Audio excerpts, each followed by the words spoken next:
Hello everyone, welcome back to Stock Vesting channel. Saxoft இது ஒரு growth ஸ்டாக்கா அப்படிங்கிறத technical analysis மூலயமா பார்க்க போகிறோம். இது ஒரு லேர்னிங் வீடியோ ஃபுல்லாக பாருங்கள். இது வரைக்கும் நம்ம சேனலுக்கு ஆதரவு கொடுக்குற அனைத்து உள்ளங்களுக்கும் நன்றி. புதுசாக பார்க்குற நண்பர்கள் இந்த கண்டென்ட்டை முழுசாக பாருங்கள், உங்களுக்கு கண்டிப்பாக பிடிக்கும். பிடிச்சிருந்துச்சுன்னா சேனலை சப்ஸ்கிரைப் பண்ணிக்கோங்க. நல்ல கண்டென்ட்ஸ், லேர்னிங் கண்டென்ட்ஸ்லாம் உங்களுக்கு டெய்லி கிடைக்கும். முடிஞ்சால் நம்மளை ஃபேஸ்புக்கில் ஃபாலோ பண்ணுங்கள். ஸ்டாக் வெஸ்டிங் இது நம்ம ஃபேஸ்புக் ஐடி. இன்றைக்கி நான் 2 டிஸ்க்ளைமர் கொடுக்குறேன். முதல் டிஸ்க்ளைமர், இது வந்து ஒரு 10 to 15 மினிட்ஸ் வீடியோ, ஏன்னா இது ஒரு லேர்னிங் வீடியோ, இது ரெக்கமெண்டேஷன் கிடையாது, சரிங்களா? ரெண்டாவது டிஸ்க்ளைமர், நான் செபி ரெஜிஸ்டர்ட் அட்வைசர் கிடையாது. நிறுத்தி நிதானமாக இதை வாசிச்சுட்டு அப்புறமா வீடியோக்குள்ளே போங்க. சாக்ஸாஃப்ட் இது ஒரு ஓவர்வியூ பார்த்துடலாம். இது ஒரு ஐடி கம்பெனி, சென்னை பேஸ்ட், நம்ம ஊர் கம்பெனி. இது ஒரு ஸ்மால் கேப் கம்பெனி. ஸ்மால் கேப்னாலே ஹை ரிஸ்க்கு தான், அதனால் நீங்கள் வந்து கேர்ஃபுல்லாக இருக்கணும். இதில் கரண்ட் மார்க்கெட் ப்ரைஸ் வந்து 322, புக் வேல்யூ 47 தான் இருக்குது. 47 விட ரொம்ப ஜாஸ்தியாக இருக்குது கரண்ட் மார்க்கெட் ப்ரைஸ். எதனால் இந்த ப்ரீமியம் வேல்யூ அப்படிங்கிறதெல்லாம் ஃபண்டமெண்டல் அனாலிசிஸில் தெளிவாக பார்க்கணும். நாம் இன்றைக்கி வந்து ஒரு டெக்னிக்கல் அனாலிசிஸ் லேர்னிங் வீடியோ மாதிரி எடுத்துகிட்டு போகிறோம். அதனால் நம்ம ஃபண்டமெண்டல்ஸ்குள்ளே ரொம்ப போக வேண்டியதில்லை. ஸ்டாக் பி வந்து 35, இந்த ஐடி இண்டஸ்ட்ரிக்குள்ளே இருக்கிறது எல்லாமே கொஞ்சம் ஹையாக தான் இருக்கும், அதனால் இட்ஸ் ஓகே. இதில் முக்கியமாக நம்ம பார்க்க வேண்டியது வந்து இதோட almost debt free company. Almost debt free கம்பெனினா கடனே இல்லாத கம்பெனின்னு கிடையாது, ரொம்ப கம்மியாக இருக்கிற கம்பெனி. கிட்டத்தட்ட அவங்களுக்கு ஒரு 26 crores தான் கடன் இருக்குது. பட் ஆனால் அவங்கள்ட்ட ரிசர்வ் வந்து சில 300-400 கோடி கையில் இருக்குது, அதனால் பிரச்சனை கிடையாது. அதனால தான் இது வந்து ஆல்மோஸ்ட் டெட் ஃப்ரீ கம்பெனி. நான் உங்களுக்கு வந்து எப்படி நான் சார்ட் அனலைஸ் பண்ணுன்றதை சொல்லிக் கொடுக்க போகிறேன். வாங்க சார்ட்டில் போய் பார்க்கலாம். tradingview.com சாக்ஸாஃப்ட் டே சார்ட்டில் இருக்கேன். இப்போ இதனுடைய இது வந்து கொஞ்சம் பாருங்கள், நீங்கள் நார்மலாக பார்த்தீங்கன்னா இப்படி தான் தெரியும். ஃபஸ்ட் எடுத்த உடனே புதுசாக பார்க்குறவங்க நான் சொல்கிறேன், இப்படி தான் இருக்கும் சார்ட். நீங்கள் ஓப்பன் பண்ணோன்னே இப்படி இருக்கும். இப்போ நான் என்ன பண்ணுறேன்னா, இதனுடைய ஹிஸ்ட்ரியை கொஞ்சம் பார்த்தா தான் நமக்கு தெரியும் இது எப்படி வந்திருக்குன்னு. அதனால் என்ன பண்ண கொஞ்சம் ஜூமை கம்மி பண்ணிக்கோங்க. உங்களுக்கு வந்து ஜூமை கம்மி பண்ணிக்கோங்க. இது இப்படி பண்ணிங்கன்னா உங்களுக்கு இப்படி தெரியும். இங்கே பாருங்கள், இந்த ஸ்டாக்கை பாருங்கள். இந்த ஸ்டாக் வந்ததுலேருந்து ஓகே அப்படியே ஒரு ஃப்ளாட்டாக கிட்டத்தட்ட ஒரு டபுள் டிஜிட், 6 ரூபா, 5 ரூபா, 10 ரூபா, 20 ரூபா, இப்படி தான் வந்துச்சு. இப்போ இங்கே செப்டம்பர் 20, 2020 கொரோனாவுக்கு அப்புறம் தான் இது வந்து அப்படியே 20லேருந்து 40, அப்புறம் அதுக்கப்புறம் வேக எடுத்தது தான் இன்ன வரைக்கும் போயிட்டுருக்கு மேலே, சரிங்களா? ஸோ இதுதான் இதனுடைய வரலாறு. ஃபஸ்ட்டு ஒரு ஸ்டாக்கை நம்ம அனலைஸ் பண்ணும்பொழுது கொஞ்சம் பின்னாடி திரும்பி பார்க்கணும். இது எப்படி கடந்து வந்த பாதை, அந்த பாதையை நம்ம பார்த்தா தான் நமக்கு ஒரு தெளிவு கிடைக்கும். இத்தனை வருஷம் வந்து யோசிச்சு பாருங்கள், ஒரு 6 ரூபா இருக்கிற ஸ்டாக் வந்து இத்தனை நாள் மார்க்கெட்டில் தாக்கு பிடிச்சி இவ்வளோ தூரம் இன்றைக்கி வந்து ஒரு 300 ரூபா ரேஞ்சுக்கு இருக்குது. அப்படின்னா இந்த கம்பெனியில் பொட்டென்ஷியல் இருக்கா இல்லையா அப்படின்னு ஒரு பேசிக் லேமன் பர்ஸ்பெக்டிவில் பார்த்தோன்னா நமக்கு புரியும். இவ்வளோ நாள் சஸ்டெயின் பண்ணியிருக்காங்க, 300 ரூபா வளர்ந்துருக்காங்க, பயங்கரமான வளர்ச்சி. அப்படின்னா என்ன அர்த்தம்? பேசிக்கலாக இந்த கம்பெனி வந்து பொட்டென்ஷியலான கம்பெனி, வளர்கிறதுக்கு ஸ்கோப் இருக்கிற கம்பெனி, பிஸ்னஸை சீரியஸாக பண்ணுற கம்பெனி, ப்ராஃபிட்டபிள் கம்பெனி அப்படிங்கிற ஒரு முதல் கட்டத்திலே வந்து நமக்கு வந்து ஒரு தெரியுது. ஓகே, பார்த்தோன்னே சொல்லிடலாம் அப்படின்னு சொல்லுவோம் இல்லைங்களா? அது மாதிரி இந்த சார்ட்டை பார்த்தாலே ஓகே இவங்கள்ட்ட பொட்டென்ஷியல் இருக்குது அப்படின்னு ஃபஸ்ட்டு பாயிண்ட்டை நம்ம கணிச்சிடுறோம். அடுத்தது சரி, எங்கேருந்து எந்த இடத்துலேருந்து ஏறி இருக்கான் அப்படின்றத பார்க்கணும். இன்றைக்கி கரண்ட் ட்ரெண்டாக பார்க்கணும், சரிங்களா? இப்போ நம்ம இப்படி வச்சுப்போம், ரொம்ப போக வேணால் இப்படி வச்சுக்குவோம். சரி, இப்போ நான் இதை பார்த்தோன்னே நான் என்ன பண்ணுவேன்னா ஒரு இதை போடுவேன், ஒரு ரேஞ்சு. ஒவ்வொரு ஸ்டாக்கும் ஒரு ரேஞ்சுக்குள்ளே தான் சுற்றிட்டு இருக்கும்.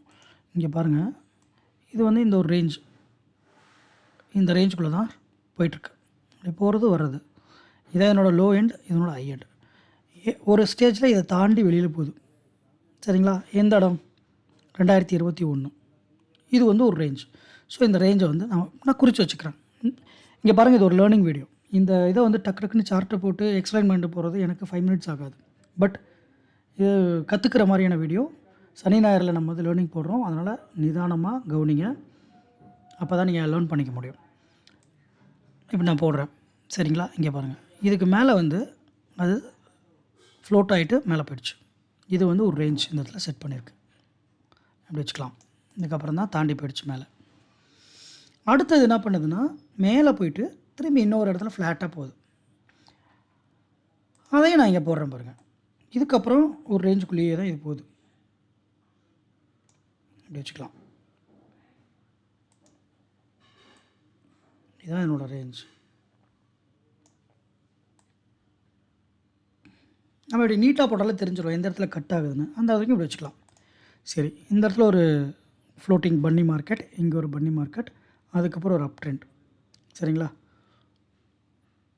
இங்கே பாருங்கள், இங்கேருந்து இது வரைக்கும் ஒரு அப் ட்ரெண்ட். அடுத்தது இங்கேருந்து ஒரு அப் வந்திருக்கு. சரிங்களா? இப்போ இந்த இடத்துல தான் நம்ம இருக்கிறோம். இப்போ கரண்ட்டான இப்போ இங்கே ஒரு சார்ட் போடுவோம். இங்கே பாருங்கள், இது வரைக்கும் வந்திருக்கா மேலே, இதுக்கப்புறம் இப்படி ஃப்ளாட்டாக போகிற மாதிரி இருக்குது. இது மேலே வரைக்கும் போயிருக்கு, பட் ஆனால் திரும்ப கீழே வந்துருச்சு. எந்த இடத்துல நிறையா ட்ரேட் ஆகிட்டுருக்குன்றதை பாருங்கள். இந்த இடங்களில் வந்து நிறைய ட்ரேட் ஆகிட்டுருக்கு. ஓகே, ஸோ இப்போ லெவல்ஸ் பார்க்கணும். சப்போர்ட் லெவல், ரெசிஸ்டன்ஸ் லெவல், இதுக்கு நான் தனியாக வீடியோ போட்டிருக்கேன். நான் டிஸ்கிரிப்ஷனில் கொடுக்குறேன், அதை போய் பாருங்கள். பிகினர்ஸ்க்கு ஒரு சார்ட் எடுத்து சப்போர்ட் எங்கெங்கெல்லாம் இருக்குது, ரெசிஸ்டன்ட் எங்கெங்கெல்லாம் இருக்குது, எப்படிலாம் அனலைஸ் பண்ணலான்ற ஒரு ட்ரைனிங் வீடியோ போட்டிருக்கேன். அதை பார்த்திங்கன்னா உங்களுக்கு ஈஸியாக இருக்கும். இப்போ நான் வந்து அதில் டைம் ஸ்பெண்ட் பண்ண போகிறதில்ல. என் கண்ணுக்கு எப்படி தெரியுதோ அதை டக்குன்னு போட போகிறேன். நீங்களும் லேர்ன் பண்ணுறப்ப உங்கள் கண்ணுக்கு ப்ராக்டிஸில் வந்துடும், ஈஸியாக கண்டுபிடிச்சிருவீங்க. சரிங்களா? சரி, இப்போதைக்கு நான் இதை எடுக்கிறேன். இன்னொரு வாட்டி சொல்கிறேன். இந்த ரெசிஸ்டன்ஸ் சொன்னதுனால சொல்கிறேன். இப்போ இங்கே வந்து உச்சம் வந்திருக்கு, திரும்பி கீழே வந்திருக்கு, ஒரு தடுமாற்றம், திரும்பி மேலே போயிருக்கு. அதே பாருங்கள், இந்த லெவலும் பாருங்கள், கிட்டத்தட்ட இந்த ஏரியா வந்து ஒரே மாதிரி இருக்கும். அப்போ ஒரு லைனை ட்ரா பண்ணுறேன் நான். இப்போ என்ன சொல்ல வருதுன்னா, இந்த இடத்துல வந்து ஒரு தடுமாற்றம் இருக்குது இந்த ஸ்டாக்குக்கு. இதுக்கு மேலே போகலாமா வேணாமான்னு இங்கே வந்து ஒரு டவுட் வந்திருக்கு மார்க்கெட்டுக்கு. இல்லை போக வேணான்னு சொல்லி கீழே வருது. திரும்பி இதை விட்டு அடித்து மேலே தூக்குறாங்க. திரும்பவும் அது டவுன் ட்ரெண்ட் வரும்பொழுது இதை தாண்டி ரொம்ப கீழே போகாமல் ஏற்கனவே இந்த லெவல் இருக்கிறதுனால மார்க்கெட் இங்கே ஒரு தடுமாற்றம் வருது. திரும்ப கீழே போகலாமா இல்லை சப்போர்ட் எடுத்து மேலே போகலாமா அப்படின்னு சொல்லிட்டு இங்கே ஒரு தடுமாற்றம் வருது. அதனால் இது ஒரு லெவல். அதே மாதிரி பாருங்கள், திரும்ப கொஞ்சம் மேலே போனாலும் அதால் முடியாமல் திரும்ப கீழே வருது. இங்கேவும் ஒரு லெவல். ஸோ இந்த கீழே நடந்த ட்ரேடுக்கெல்லாம் இது வந்து ஒரு ரெசிஸ்டன்ஸ் லெவல். இதுக்கு மேலே தாண்டி போய் ட்ரேட் பண்ணதுக்கெல்லாம் இது ஒரு சப்போர்ட் லெவல். அப்படி வச்சுக்கலாம். சரிங்களா? இது ஒரு இன்டர்பிரிட்டேஷன். ஃபஸ்ட்டு நம்மளோட விளக்க உரை வந்து இப்படி இருக்கணும், இப்படி இருக்கலாம் அப்படின்னு நம்ம சொல்கிறோம். இப்போ அடுத்தது இதையே இன்னொரு மாதிரியாக நம்ம வந்து பார்க்கலாம். எப்படி பார்க்கலாம்னா, இப்போ மேல் பக்கம் பாருங்கள். இப்போ கீழே நம்ம முடிவு பண்ணிட்டோம். இப்போ மேலே பாருங்கள், இங்கே போகுது, திரும்ப கீழே வருது, மேலே போகுது, கீழே வருது, மேலே போகுது. ஆனால் இது ஃப்ளாட்டாக போதா மேலே நோக்கி போதா அப்படிங்கிறத நம்ம பார்க்கணும். இப்போ ஒரு சின்ன லைனை வரைங்க. இப்போ இது வந்து மேல் நோக்கி போகுது, அதாவது it is setting the highest high. Okay, இதை விட இது பெருசாக இருக்குது, இதை விட இது பெருசாக இருக்குது. இதனோட ஹை லெவல்லாம் வந்து ப்ரீவியஸ் ஹையை விட அதிக இடத்துல போய் செட் ஆகுது. ஸோ இது வரைக்கும் மேலே போயிட்டு இருந்துச்சு. இப்போ என்னாச்சு, அப்படியே கீழே வருது. கீழே வந்து இங்கே சப்போர்ட் எடுத்திருக்கு, அதுதான் நமக்கு தெரிஞ்சிருக்கு. ஸோ இதை ஒரு லெவலாக நம்ம பார்த்துக்கலாம். அடுத்தது பாருங்கள், இது கீழே வரும்போது எந்த இடத்துல நிறைய கேண்டில்ஸ் இருக்குது பாருங்கள். அது வந்து என்ன சொல்லுதுன்னா, இங்கே பீப்புள் நிறையா இருக்கிறாங்க, ஒரு கன்ஃபியூஸ்ட் ஸ்டேட்டில் இருக்குது மார்க்கெட் அப்படிங்கிறத நம்ம இந்த இடத்துல பார்க்கலாம். இங்கே பாருங்கள், இந்த ட்ரேடில் சலசலசரம் மேலே போனது, இந்த இடத்துலலாம் கொஞ்சம் கன்ஃபியூஸ்ட் ஆகுது. அப்போ இங்கே ஒரு லெவல் இருக்குது, எது இந்த 320 ரூபா. இந்த லெவலில் வந்து கொஞ்சம் மார்க்கெட் வந்து தடுமாறுது அப்படின்னு நம்ம வச்சுக்கலாம். இப்போ அதை நீங்கள் அப்படியே கண்டினியூ பண்ணி பாருங்கள், இப்படி வரும். சரிங்களா? இப்போ நான் இந்த ஒரு லைனாக போட்டு காட்டுறேன் உங்களுக்கு ஒரு விஷயம் தெரியும். ஒரு சின்ன லைனாக போடுவோம், அப்படி வச்சுக்குவோம். ஒரு டாட்டட் லைனை நம்ம ட்ரா பண்ணிக்கலாம். ஃபார் எக்ஸாம்பிள் இங்கே பாருங்கள், இப்படி வச்சுக்குவோம். லைனாக ட்ரா பண்ணுங்கள். மேலே கீழெல்லாம் பிசுறு மாதிரி வரும், அதை நீங்கள் கவலைப்பட வேணாம். ஒரு லெவலுக்கு தான் ப்ரைஸிங் வந்து எக்ஸாக்டாக 321.75 அப்படி வராது. ஒரு ரேஞ்ச், ஒரு தோராயமாக எங்கே நிற்கும் அப்படின்னு. ஸோ இப்போ நம்ம பார்க்கும்பொழுது இந்த இடத்துல வந்து இங்கெல்லாம் சப்போர்ட் எடுத்தது, இங்கே ரெசிஸ்டன்ஸ் ஆகுது. இந்த லெவலில் உடச்சி கீழே வருது, இப்படி மேலே போயிட்டு இருந்ததுங்க. இங்கே பாருங்கள், இதை நான் எக்ஸ்டெண்ட் பண்ணேன்னா உங்களுக்கு தெரியும், ஒரு ட்ரையாங்கிள் பேட்டர்னில் வரும். பார்த்தீங்களா? இந்த இதுக்குள்ளே போயிட்டு இருந்தது, இப்போ இதை தாண்டி கீழே வந்துருச்சு.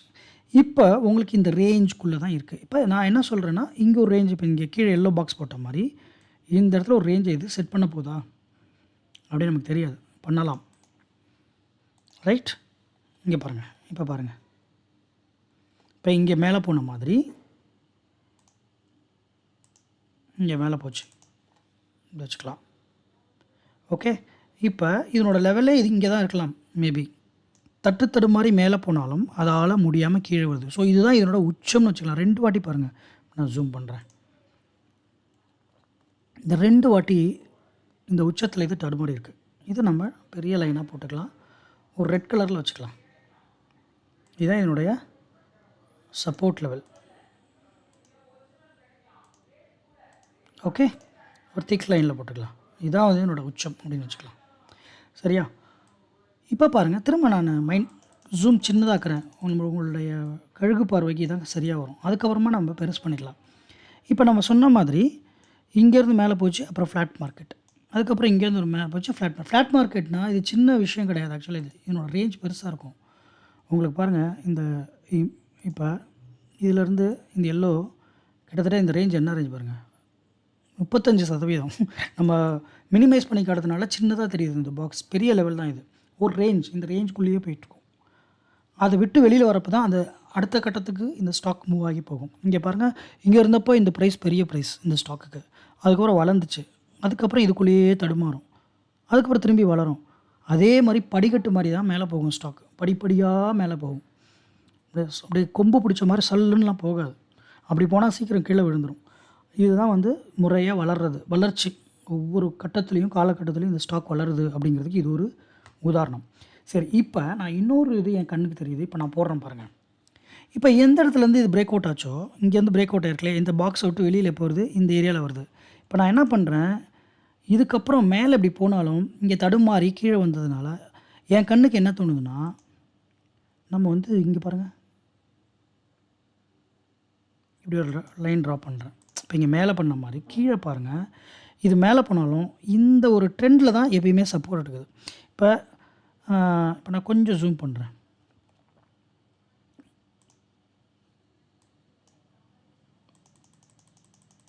சாரி, கொஞ்சம் பெருசு பண்ணுறேன். இப்போ பாருங்கள், இங்கேருந்து வெளியில் போனது இங்கே தடுமாறினாலும் இந்த இடத்துலாம் சப்போர்ட் எடுத்திருக்கு. இங்கே பாருங்கள், இங்கே சப்போர்ட் எடுத்திருக்கா.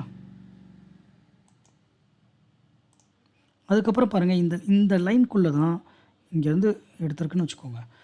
அப்படியே மேலே போகுது. மேலே போகும்போது இங்கே ஒரு சப்போர்ட் எடுக்குது. திரும்ப இது எங்கேயாவது போயிட்டு சுற்றிட்டு கீழே வரும்போது இந்த இடத்துல சப்போர்ட் எடுக்குது. ஸோ இந்த ட்ரெண்ட் லைனில் தான் சப்போர்ட் ஆல்வேஸ் இது வந்து எடுக்குது. அதாவது என்ன சொல்ல வரேன்னா, கண்ணா பின்னான்னு கீழே விழாகாமல் இந்த ஒரு அப் ட்ரெண்ட், இது ஒன்று பாருங்கள் மேலே நோக்கி போகுது. ஓகே, இது மேல் நோக்கி போகுது.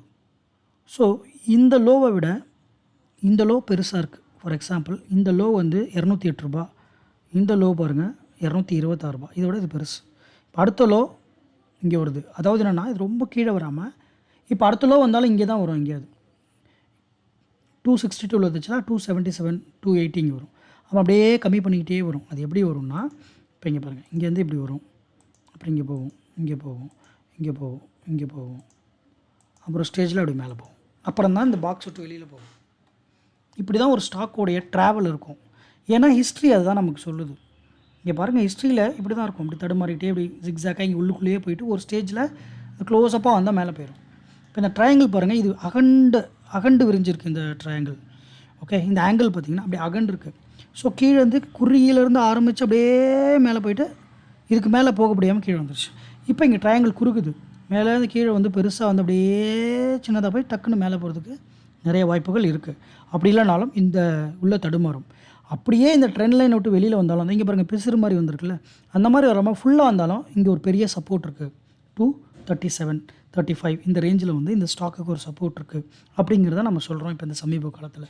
ஸோ இன்றைக்கி ட்ரெண்டு சாக்ஸாஃப்ட் வந்து இந்த ரேஞ்சுக்குள்ளே தான் போயிட்டுருக்கு அப்படிங்கிறதான் நாம் வந்து இதில் பார்க்குறோம். இப்போ நான் நல்லா பெருசாகவே ஆக்குறேன், கொஞ்சம் பாருங்கள்.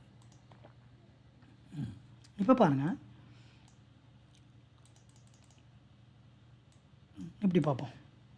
சரியா? இப்போ நம்ம சொன்ன மாதிரி இந்த ஸ்டாக் இது வரைக்கும் மேலே போயிருக்கு. இது வரைக்கும் தான் இதனோட உச்சம் முன்ன மாதிரி. அதுக்கப்புறம் இந்த ரேஞ்சுக்குள்ளே வந்துருச்சு. ஓகே, அடுத்தது நம்ம சொன்ன மாதிரி ஃபஸ்ட் ஆப்ஷன் இந்த ட்ரையாங்கிள்குள்ளேயே சுற்றிட்டு மேலே வரலாம். இல்லைன்னா ஃபுல்லாக ட்ரையாங்கிள் விட்டு கீழே வந்தாலும் இந்த எல்லோ பாக்ஸ்க்குள்ளேயே இது ட்ராவல் பண்ணலாம். பட் ஆனால் ஃப்ரைடே என்ன நடந்திருக்குன்னா, இந்த எல்லோ பாக்ஸை தாண்டி பிரேக் அவுட் ஆகி க்ரீனில் முடிஞ்சிருக்கு. இப்போ நான் ஜூம் பண்ணுறேன். இப்போ இங்கேயும் பாருங்கள், இந்த இடத்துலையும் பாருங்கள், இந்த எல்லோ பாக்ஸ் லைட்டாக மேலே போகும். ஆனால் ரெட் கலரில் கேண்டில் விழுந்திருக்கு. அதாவது நெகட்டிவ் கேண்டில் டவுன் ட்ரெண்டில். ஸோ நெகட்டிவ் கீழே வருது. அதே மாதிரி எப்பப்பெல்லாம் இது வந்து டச் பண்ணுதோ, இந்த பாக்ஸை விட்டு தாண்டி இந்த லைனை, இந்த லெவல்ஸை விட்டு தாண்டி வெளியில் போகுதோ, அப்போ ரெட்டு தான் விழுது. நல்லா ரெட்டு விழுந்து இங்கே பாருங்கள், ரெட்டு விழுந்து கீழே வந்துடுது. பட் இந்த முறை என்ன ஆயிருக்குன்னு பாருங்கள், ஃப்ரைடே ஒரு சூப்பரான கேண்டில், பிக் கேண்டில். வால்யூம் பாருங்கள் எவ்வளோ பெருசு இருக்குது பாருங்கள். கேண்டில் கீழே வால்யூம் நிறையா இருக்குது. கேண்டில் எவ்வளோ பெருசு விழுந்திருக்கு பாருங்கள். ஒரே நாளில் உங்களுக்கு கிட்டத்தட்ட 9%, 8.99% ஏறி இருக்குது. அதுவும் இந்த பாக்ஸ் விட்டு வெளியில் போய் க்ளோஸ் ஆகிருக்கு. அந்த பாக்ஸோட லெவல் 312, 320 ரொம்ப வெளியில் போய் பாசிட்டிவாக க்ளோஸ் ஆகிருக்கு க்ரீனில். என்றைக்கு? Friday 6th September. இப்போ அதனால தான் இதை நம்ம எடுத்திருக்கோம்.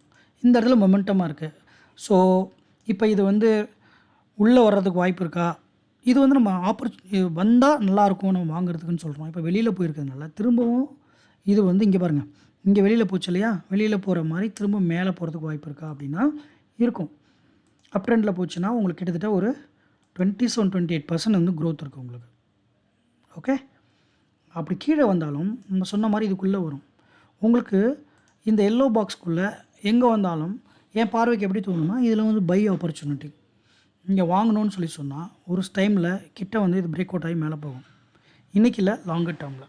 அதனால தான் நான் வந்து தலைப்பில் வந்து என்ன கொடுத்துருக்கேன்னா, மொமெண்டம் தான் இது, பிரேக் அவுட் ஸ்டாக் தான் எல்லாமே இருந்தாலும் நம்ம ஏன் க்ரோத் ஸ்டாக்கா அப்படின்னு ஒரு கொஷின் மார்க் போட்டு இதை ஆரம்பிச்சிருக்கோம்னா, இது ஒரு லாங்கர் டேர்முக்கு எப்படி இருக்கும் இந்த ஐடி கம்பெனி அப்படிங்கிற பார்வையில் தான் இதை நான் அணுகிறேன். அதனால தான் வந்து நான் வந்து அந்த மாதிரி தலைப்பு கொடுத்தேன். ஏன்னு பார்த்தீங்கன்னா, இதனுடைய வரலாறு பாருங்கள், படிப்படியாக முன்னேறி போகிறான். சிங்கிள் டிஜிட்லேருந்து டபுள் டிஜிட், ட்ரிபிள் டிஜிட் வரைக்கும் போய் நீ 300-400 வந்துட்டான். இதெல்லாம் ஒரு 600, 700, 1000 வரைக்கும் பொறுத்து கூட வாய்ப்புகள் இருக்குது, நமக்கு தெரியாது ஃப்யூச்சர்.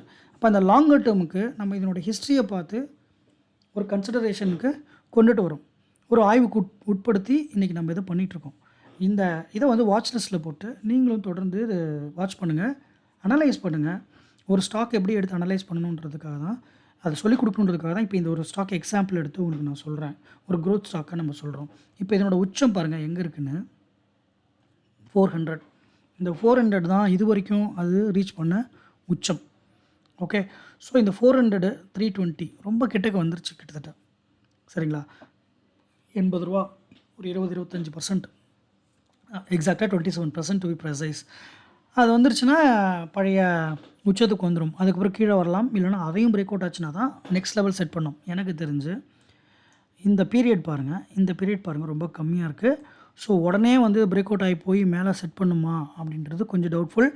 ஆனால் போகிறதுக்கு வாய்ப்பு இருக்குது. பட் இந்த எல்லோக்குள்ளே வந்துச்சுன்னா நல்ல பையிங் ஆப்பர்ச்சுனிட்டி. அதுக்கப்புறம் ஒரு அடுத்த லெவலுக்கு நம்ம வெயிட் பண்ணலாம். இது பிரேக் அவுட் ஆகும் பட்சத்தில் ப்ராபப்ளி இந்த லெவலில் எங்கேயாவது கூட செட் பண்ணலாம் அடுத்த லெவலில். அதாவது 400 டு இந்த 430, 425 இந்த ரேஞ்சுக்குள்ளே இன்னொரு லெவலில் செட் பண்ணுறதுக்கு வாய்ப்புகள் ஃப்யூச்சரில் இருக்குது. ஸோ இப்படி தான் வந்து ஒரு ஸ்டாக்கை வந்து லாங்கர் பீரியடுக்கு நம்ம திங்க் பண்ண முடியும். இப்போ ஷார்ட்டர் பீரியடுக்கு வந்து இதை நம்ம அனலைஸ் பண்ணோம்னா அந்த அனலைசிஸ் வேறு மாதிரி இருக்கும். அதை வந்து நம்ம வந்து ரொம்ப மைன்யூட்டாக போய் இப்போ வந்து ஒரு சின்ன ப்ராஃபிட் வேணும், ஸ்விங் ட்ரேடுக்கு வேணும் அப்படின்னா, இப்போ இது பிரேக் அவுட் ஆகிருக்கு. சும்மா இந்த இடத்துல மண்டே எப்படி இருக்குன்னு பார்க்கலாம். மண்டே திரும்பி பச்சை வந்துச்சுன்னா இந்த இடத்துல வாங்கிட்டு ஒரு 5%, 6%ல் வெளியில் வரலாம். இல்லைன்னா ரெட்டு விழுந்துச்சுன்னா திரும்பி எல்லோக்குள்ளே வரும். ஸோ ஏற்கனவே இது இங்கே ப்ரூவ் ஆகிருக்கு. அதாவது துள்ளிக்கிட்டு இருக்குன்னு சொல்லுவாங்களே, இந்த ஸ்டாக் இப்போ துள்ளிக்கிட்டு இருக்குது அந்த இடத்துல. அப்போ கீழே வரப்போ டக்குன்னு பிடிச்சி போட்டு திரும்பி ஒரு துள்ளில் வரும். இதே மாதிரி ஒரு துள்ளல் திரும்பி ஆட்டம் போட்டுச்சுன்னா ஒரு ப்ராஃபிட் ஒரு 5-10%. இங்கே 9% வந்துச்சு இல்லையா, அதுமாதிரி ஒரு 5-10%. இதெல்லாம் ஸ்விங் ட்ரேடுக்கு வந்து குயிக் மணி பண்ணுறதுக்கு அந்த மாதிரி ஆளுங்களுக்கு இந்த இடம் ஹெல்ப் ஆகும். அப்படி இல்லைனா திரும்பி நல்லாவே கீழே வந்துச்சுன்னா திரும்ப இந்த ட்ரெண்ட் லைனில் சப்போர்ட் எடுத்த மாதிரி திரும்ப ஒரு வாய்ப்பு வரும், இங்கே எங்கேயாவது வரும். அது மாதிரி வரும் பட்சத்தில் பட்டுன்னு போயிட்டு அந்த இடத்துல வந்து பையை போட்டுட்டு வெயிட் பண்ணோன்னா திரும்பவும் இந்த மேலே போச்சுன்னா ஒரு ப்ராஃபிட். இதெல்லாம் ஸ்விங் ட்ரேடுக்கு ஷார்ட் டேர்ம் ப்ராஃபிட், 1 மந்த் 3 மந்த்க்குள்ளே ப்ராஃபிட் பண்ணணும் அந்த மாதிரி நினைக்கிறவங்களுக்கு இப்படி திங்க் பண்ணணும். ஒரு லாங்கர் பீரியடில் ஒரு க்ரோத் ஸ்டாக்காக பார்க்கணும், என் போர்ட்ஃபோலியோவில் நான் வச்சுக்கணும், இதை நான் வச்சுக்கிட்டா எனக்கு வந்து ஃப்யூச்சருக்கு நல்ல வளர்ச்சி இருக்கும். ஏன்னா ஐடி கம்பெனிஸ் வந்து இப்போ இன்ஃபோசிஸ், டிசிஎஸ்லாம் வந்து பார்த்திங்கன்னா நல்லா வளர்ந்துட்டாங்க. இன்ஃபேக்ட் வந்து அவங்களோட வளர்ச்சிலாம் லாஸ்ட் 2 to 3 இயர்ஸில் பெருசாக ஒன்றும் இல்லை. இப்போ அடுத்த தலைமுறை ஐடி கம்பெனிஸ்க்கு நம்ம வாய்ப்பு எப்படி இருக்கும்? ஏன்னா அவங்க லேட்டஸ்ட் டெக்னாலஜிஸில் புதுசாக நல்லா இன்னோவேட்டிவாக நிறைய பேர் வந்துட்டுருக்காங்க. இப்போ சின்ன கம்பெனி ஸ்மால் கம்பெனி மிட் கம்பெனியாக மாறும். மிட் கம்பெனி லார்ஜ் கேப் கம்பெனியாக மாறும். ஸோ இன்ஃபி, டிசிஎஸ், விப்ரோ இவங்கலாம் ஆல்ரெடி லார்ஜ் கேப் கம்பெனி. இப்போ Birla soft, Sak soft, Subex limited, Kelton technologies இந்த மாதிரி நிறைய ஐடி கம்பெனிஸ் இருக்குது. இதெல்லாம் ஸ்மால் கேப் கம்பெனிஸ். ஸோ அவங்களுக்கு வளர்கிறதுக்கு நிறையா வாய்ப்பு நிறைய இருக்குது. அவங்களுக்கு வளர்கிறதுக்கான வாய்ப்பு நிறையா இருக்கிறதுனால அவங்கள போய் நம்ம டார்கெட் பண்ணோன்னு சொல்லி சொன்னால் ஒரு லாங்கர் டேர்முக்கு வளர்ச்சி இருக்கும். ஸோ இப்படி தான் உங்களுடைய டெக்னிக்கல் அனலைசிஸ் பண்ணணும். உங்களுக்கு என்ன தோணுது அப்படிங்கிறத நீங்கள் அனலைஸ் பண்ணி பாருங்கள். தனியாக இந்த சார்ட் எடுத்து இதே மாதிரி ரிப்பீட் பண்ணி பாருங்கள். உங்களுக்கு ப்ராக்டிஸ் ஆக தான் நீங்கள் எக்ஸ்பர்ட் ஆக முடியும். நீங்களும் இந்த மாதிரி சார்ட் எடுத்து ப்ராக்டிஸ் பண்ணி பாருங்கள். உங்கள் கமெண்ட்ஸை நீங்கள் போடுங்க. உங்களுக்கு என்ன சந்தேகமாக இருந்தாலும் என்கிட்ட கேளுங்க. எனக்கு தெரிஞ்சால் நான் சொல்லித்தரேன். என்ன நேயர்களே, இந்த கண்டென்ட் உங்களுக்கு பிடிச்சிருக்குன்னு நினைக்கிறேன். பயனுள்ளதாக இருக்குன்னு நான் நம்புகிறேன். உங்களுக்கு உண்மையாலுமே பயனுள்ளதாக இருந்தால் லைக் பண்ணுங்கள், ஷேர் பண்ணுங்கள், உங்கள் சந்தேகங்களை கமெண்ட் பண்ணுங்கள், உங்கள் ஃப்ரெண்ட்ஸ் அண்ட் ஃபேமிலிக்கு ஷேர் பண்ணி சேனலை சப்போர்ட் பண்ணுங்கள். புதுசாக நம்ம சேனலில் பார்க்குற இந்த வீடியோவை பார்க்குற நண்பர்களுக்கு சூப்பர் தேங்க்ஸ். ஃபுல்லாக பார்த்ததுக்கு ரொம்ப நன்றி. சப்ஸ்கிரைப் பண்ணிக்கோங்க. நம்மளை ஃபேஸ்புக்கில் ஃபாலோ பண்ணுங்கள். மீண்டும் இன்னொரு கண்டென்ட்டில் நான் உங்களை சந்திக்கிறேன். இந்த வீடியோ நான் 10 to 15 மினிட்ஸ் சொல்லியிருந்தேன். மேலே 1-2 நிமிஷம் மேலே கூட போயிருந்தால் மன்னிச்சிக்கோங்க. லேர்னிங்கிறதுனால நான் மனம் பேசிக்கிட்டே இருந்திருப்பேன். கொஞ்சம் பொறுப்படுத்தாதீங்க. கடைசி வரைக்கும் பார்த்த எல்லாருக்கும் நன்றி. மீண்டும் இன்னொரு நல்ல கண்டென்ட்டில் உங்களை சந்திக்கிறேன். அதுவரை நன்றி, வணக்கம்.